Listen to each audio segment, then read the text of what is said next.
Harusnya sih keyboard yang satu ini bisa jadi salah satu pilihan kalian yang nyari keyboard full size di budget 1 jutaan, tapi tetap pengen ada aspek mewahnya. Yang lagi gue pegang sekarang ini adalah Leobook High 98 atau High 98, sebuah mechanical keyboard full size yang agak sedikit di luar ekspektasi gue ya, in a good way. Gak cuma layoutnya yang nge-cater ke silent majority, tapi desainnya juga cakep banget cuy. Penasaran sama keyboard yang satu ini? Ayo kita bahas bareng-bareng.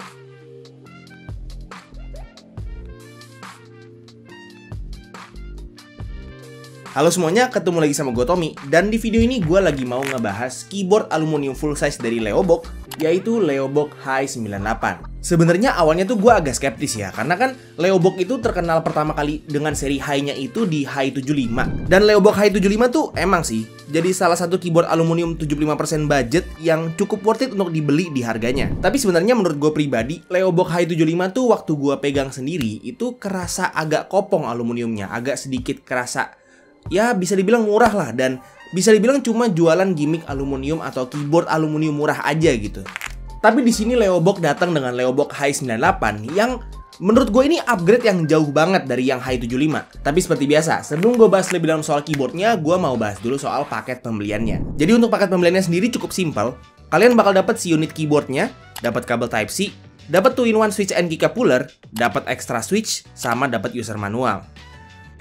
Oke, jadi Leobook High 98. Secara overview seperti yang udah gue bilang, dia itu mechanical keyboard full size aluminium yang punya layout full size compact atau bisa juga disebut layout 1800. Tapi nggak cuma itu aja cuy. Karena secara desain, Leobook High 98 ini bener-bener dipikirin banget dari aspek dan detail kecil sampai ke aspek besarnya.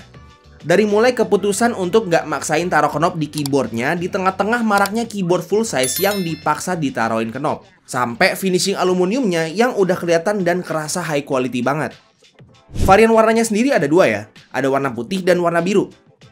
Untuk proses pewarnaan aluminiumnya sih ini gue cari-cari nggak nemu sama sekali di state pakai proses apa.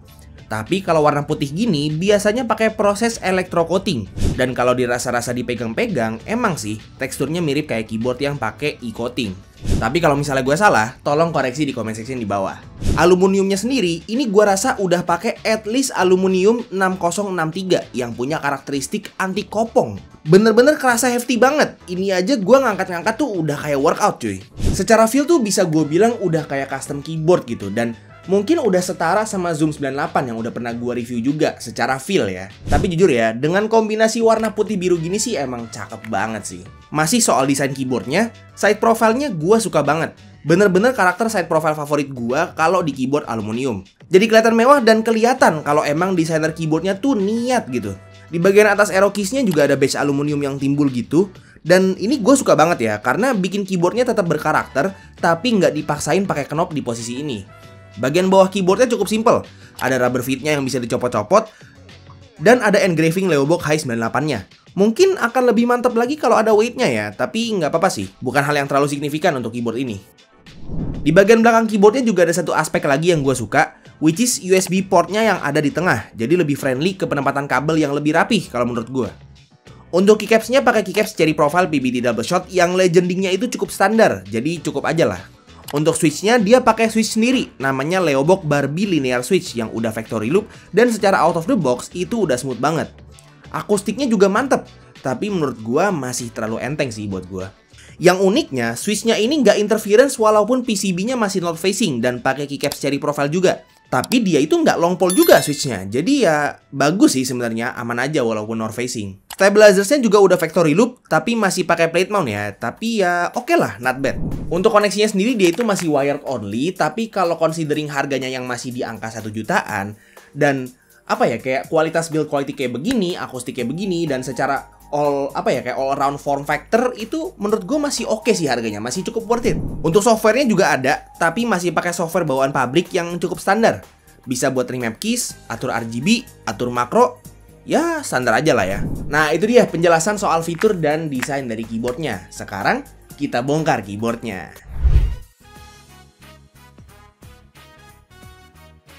Jadi cara bongkarnya ini agak unik ya, karena untuk buka bautnya itu lewat atas. Dan lokasi bautnya itu tuh ada di bagian dalam top case-nya. Jadi harus ada keycaps dan switch yang dicopot dulu untuk bisa akses lubang-lubang bautnya.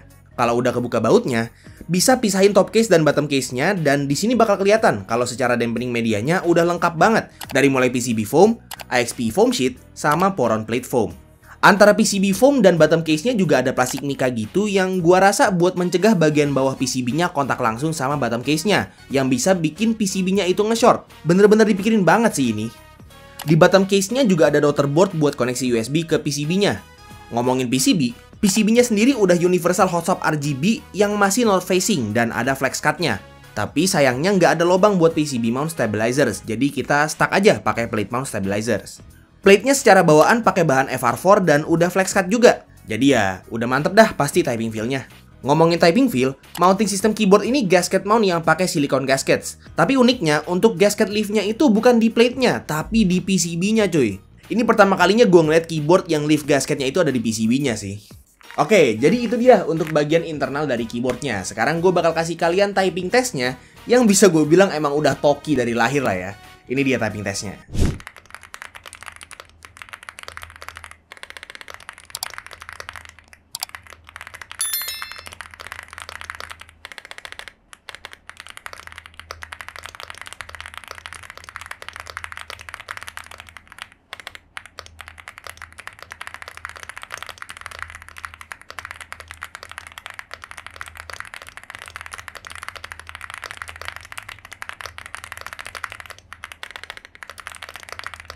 Oke, jadi untuk Leobook Hi98 ini dibanderol dengan harga 109,99 US dollar yang kalau misalnya kita convert sekarang ke rupiah gitu ya dengan kurs yang sekarang itu ada di sekitar 1,7 jutaan belum sama pajak sama shipping. Emang sih bukan harga yang murah, tapi considering layoutnya yang full size compact dan form factor aluminiumnya yang ngasih aspek mewah, ya masih bisa dibilang cukup worth it sih.